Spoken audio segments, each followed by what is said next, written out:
Hey, what up, y'all? It's Young Rick with Westside Level, where niggas get rich. And today, we are here at our final stage of our mix, which is the mastering stage. And before we actually get into any mastering, I actually want to address the dark secret or the necessary evils to mastering. A lot of the information that you're going to hear on the internet is going to tell you, hey, to have a clean mix, you don't want to oversaturate, you don't want to overclip, you don't want to over limit your mix. And that's true for to keep a clean mix, but what they don't tell you is that commercial mixes that are out nowadays that are of your favorite songs, they're brought to a level that there's no way to avoid distortion, over limiting, to get to those high of levels, to get those mastering levels. So understand that we're at a stage where clipping our plugins or clipping our hardware is now may be necessary to get our track to the level we want to. So clipping, although it is bad when unwanted, it is a necessary evil to get our tracks to the loudness that we want to. The same can be said for over limiting. Now, with that explanation being said, we're going to start off with our first step to mastering, which is actually bringing our master to level. So I have our track inserted in insert one. And before we actually get into it, the one thing that I did not do on camera that I want to point out is that after I did the mix bus processing on the track with our compressor, saturation, and EQ, I froze that track again, and that way I could cut the effects off and we could just only deal with our mastering effects. So we still have the track routed to our mix is being routed to track 1, and we're now on our master doing all of our effects. I just wanted to point that out real quick before we actually get into our first step of mastering. Now you can already see I have my first maximizer limiter. It's in insert number 8. There's a very important reason for why I have it at insert 8 rather than all the way at the bottom of the chain. That reason is because I'm going to follow this maximizer up with another limiter just for safety reasons, and I'll explain that when we get to that limiter. And then I'm gonna follow that limiter up with a meter, which I'm going to go ahead and put in right now so we can monitor the level of our mix. All right, so let's go ahead and turn our master effects on and play our mix through our meter. And then what we're looking for at our meter is a couple of things. We're looking for the LUFS, which stands for loudness units full scale. That's gonna be the number up here at the top. They give us a short term, which is the LUFS just for like a moment in the song, and then they also give us a long term LUFS, which is the average loudness or the loudness units full scale for the whole song. And what the loudness units full scale tells us is literally the range from the loudest parts of the song to the quietest parts of the song. So we know the loudest that you can get on any track, MP3, anything, is 0. So when we see a LUFS and it says -10 or -9 or anything like that, what it's saying is the average volume of the track is -9 below 0 or -10 below 0. So I just want to point that out while we're looking at the meter. Also, I want to point out, like it shows our momentary our short-term LUFS here. It'll also show us that in this meter right here. This last meter I want to talk about is this true peak meter. what the true peak meter is going to show us, because I know you're saying like, well, if we have a peak meter in FL Studio, why would we need a true peak meter? What the true peak meter takes into account is the conversion of this mix being converted to an MP3. When that happens, some extra volume is added. So the true peak meter is telling us what the song is going to peak at after we converted it out of FL Studio. So I just want to make sure all of these things are explained before I press play and we look at these numbers. But with that all being said, I'm going to go ahead and press play, and we're going to look at all the numbers we're sitting at before we add any of our effects. So let's go ahead and do that right now.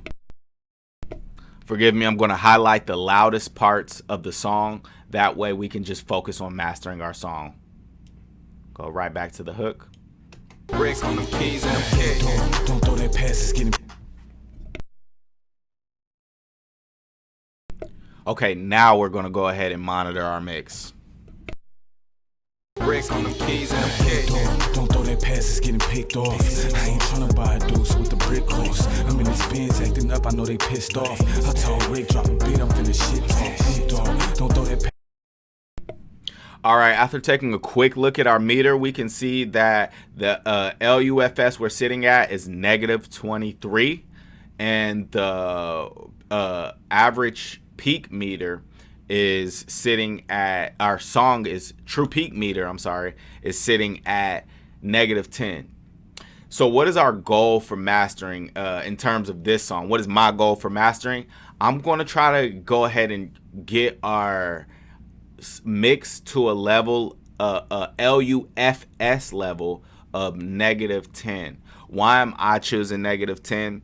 And how did I come to the number of -10? I simply listened to a Nipsey Hussle song through one of these meters right here, and I found out that the loudest parts of that song was peaking at an LUFS of -10. And that's how I would recommend you start picking your mastering goals, is you just pick your favorite records and then see where they're sitting at a loudness level, and then from there you'll pick your goal. But for us, we're going to go ahead and try to get our track to -10. So what the first thing I'm going to do is, with this meter pulled up, I'm also going to pull up our Weiss maximizing limiter. And what this is going to do is it's going to allow me to limit our track until we get it to -10 dB. I mean, not -10 dB, -10 LU. Now, let's go ahead and start doing that right now. Bricks on the keys and the kick. Don't throw that pass, it's getting picked off. I ain't tryna buy a deuce with the brick cost. I'm in this Benz acting up, I know they pissed off. I told Rick, drop a beat, I'm finna shit talk. Don't throw that pass, it's getting picked off. I ain't tryna buy a deuce with the brick cost. I'm in this Benz acting up, I know they pissed off. I told Rick, drop a beat, I'm finna shit talk. Bricks on the keys and the kick. Don't throw that pass, it's getting picked off. I ain't tryna buy a deuce with the brick cost. I'm in this Benz acting up, I know they pissed off. I told Rick, drop a beat, I'm finna shit talk. Don't throw that passes. Perfect. So as you can see, all I did was with our Weiss limiter is I took this limiter gain knob and I just drove it until our track got loud enough. And as you can see on our limiter, we're at our goal of -10, and we could look at the true peak, and now we can see that our actual MP3 is clipping 0.5 dB. So we can see that through our limiter. So let's take note of some things real quick. Oh, let me pause it. I accidentally pressed the key. Okay, so let's take notes of some things real quick. We achieved our goal. We got it to -10 LU, but what did we have to sacrifice for that? Let's see that by taking a look at our gain reduction and seeing how much of our gain reduction is hitting our mix. So let's go ahead and take note of that real quick. Bricks on the keys and the kick. Don't throw that pass, it's getting picked off. I ain't tryna buy a deuce with the brick cost. I'm in this Benz acting up, I know they pissed off. I told Rick, drop a beat, I'm finna shit talk.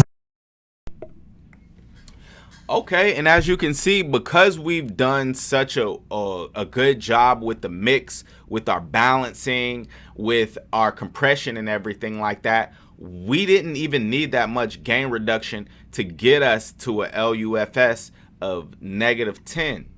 But even though we didn't need that much gain reduction, it did give us some gain reduction, and that is going to have an impact on our song. Like I said, it's a necessary evil to limit it.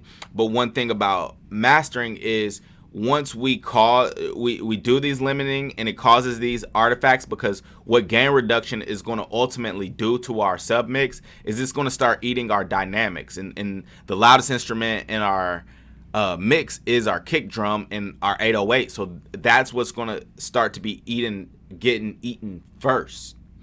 So now that we limited it to that, we got the gain reduction and it ate a little bit of our mix.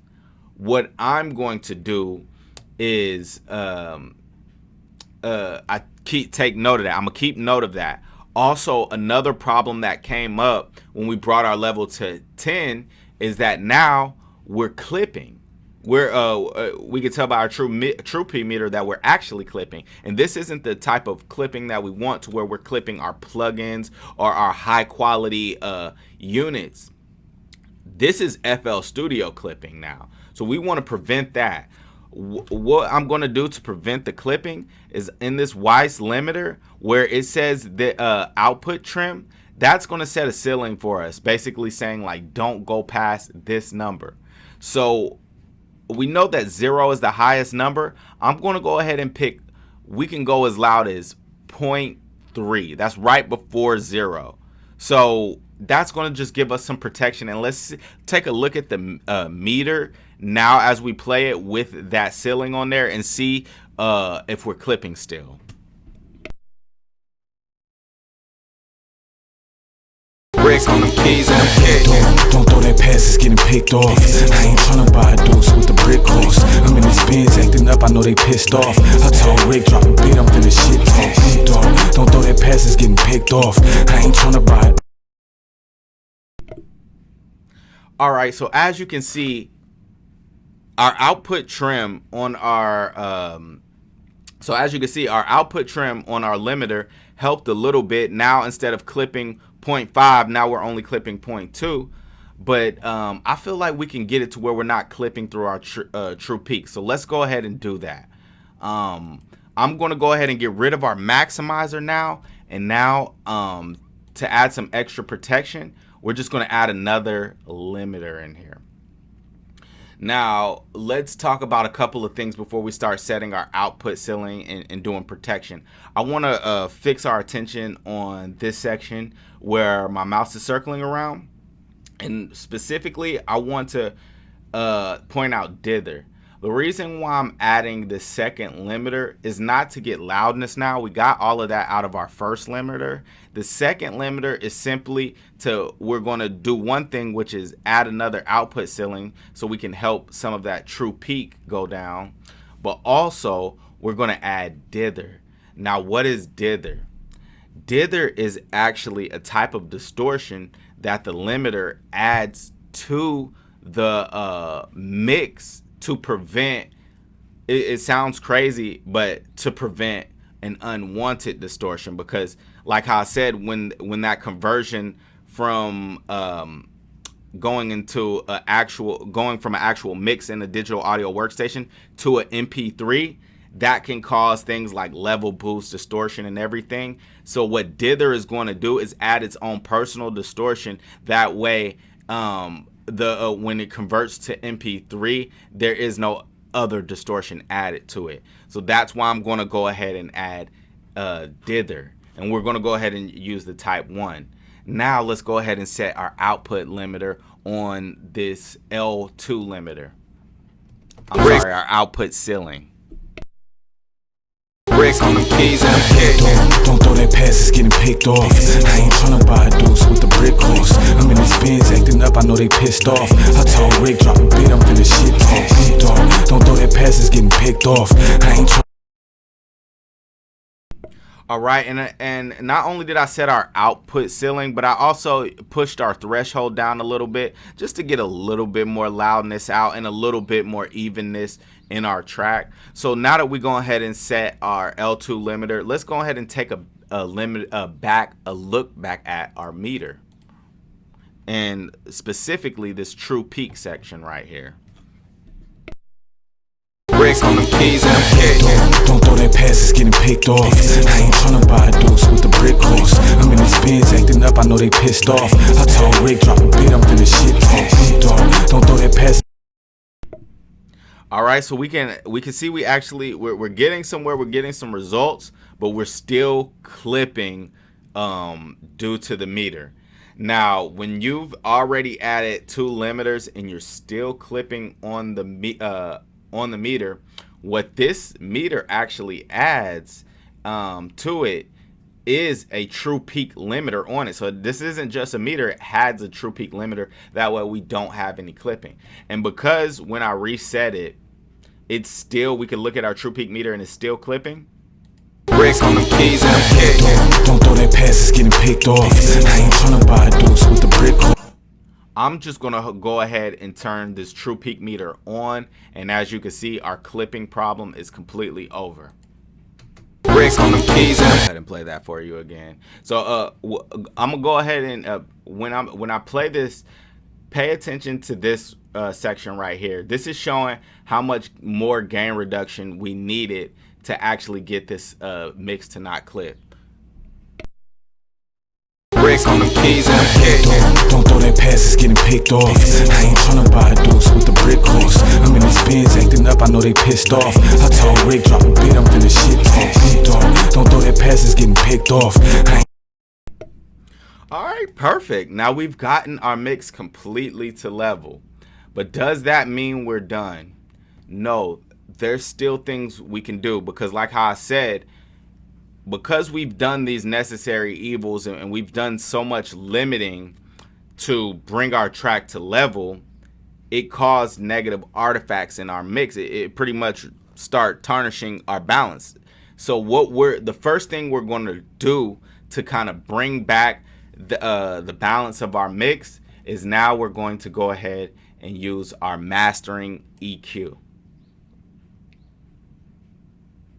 And the first move I want to make with this mastering EQ, we're not doing any boost with this EQ. Why are we not doing any boost with this EQ? Because we've already gotten our level with the limiter and everything like that. So if we boost with our EQ, then we'll only be then we'll have to reset our limiters and do all of that. So instead, with the mastering EQ, we're only going to do cuts. And again, we're doing cuts to bring back our dynamics. So what's one of the first things we can do?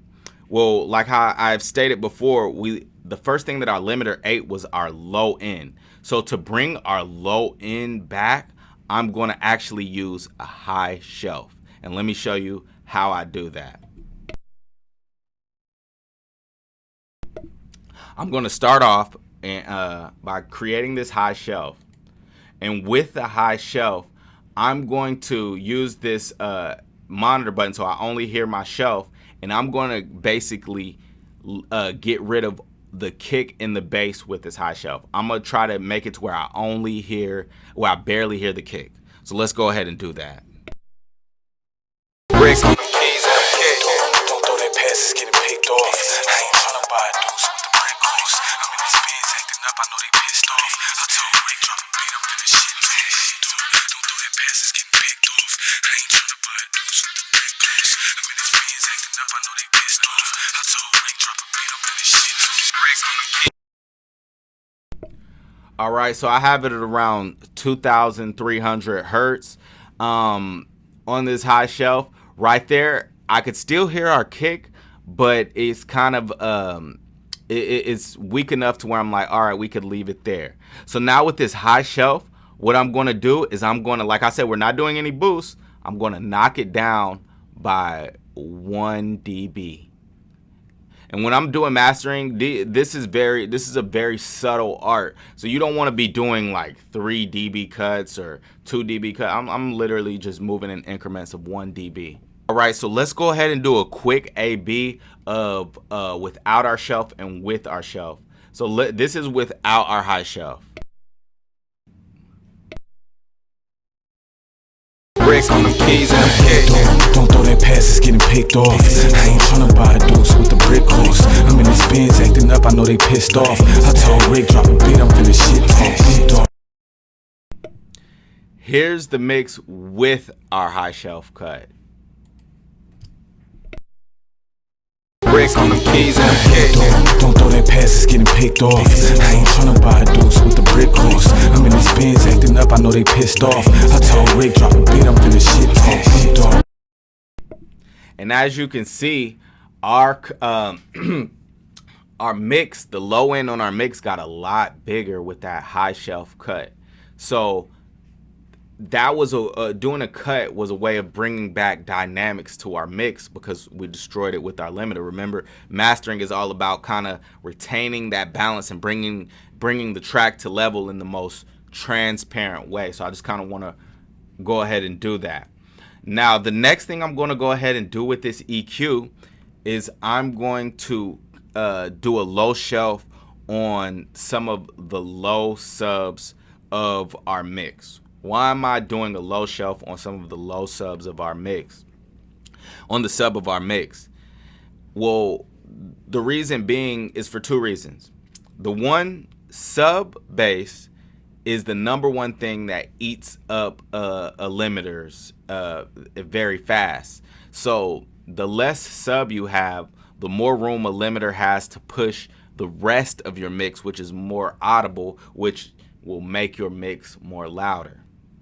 Secondly, we don't need all that sub. We're not doing a sub cut where we're getting rid of all the sub. We're just going to go ahead and knock down 1 dB of sub, and it's not going to really hurt our sub.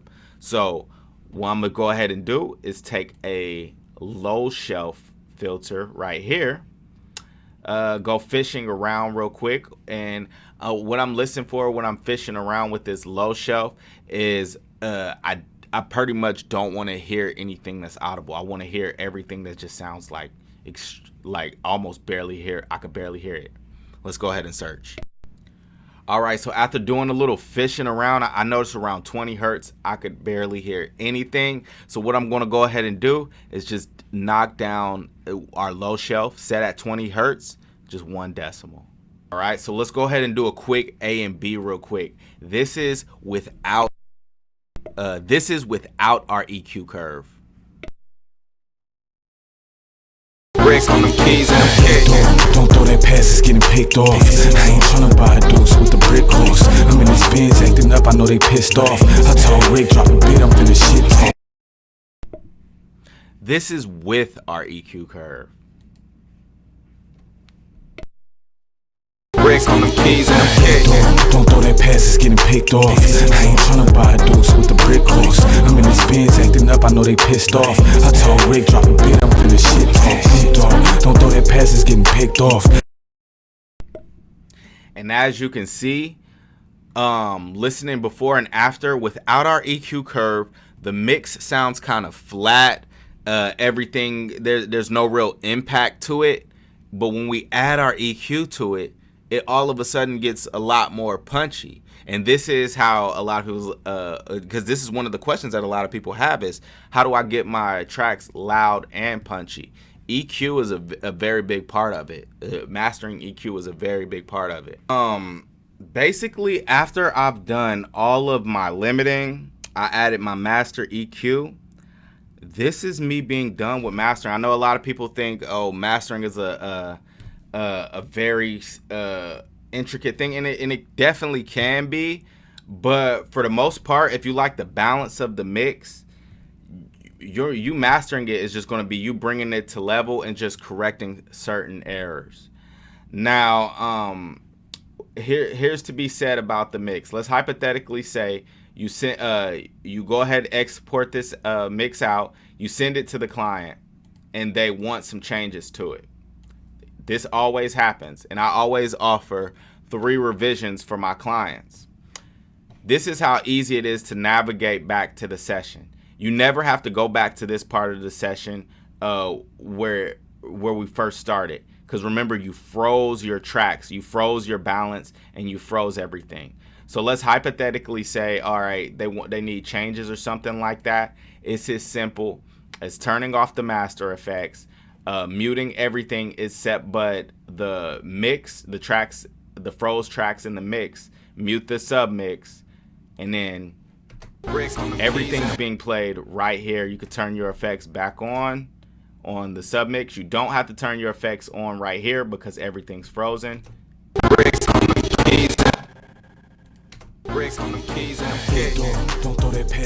All of a sudden,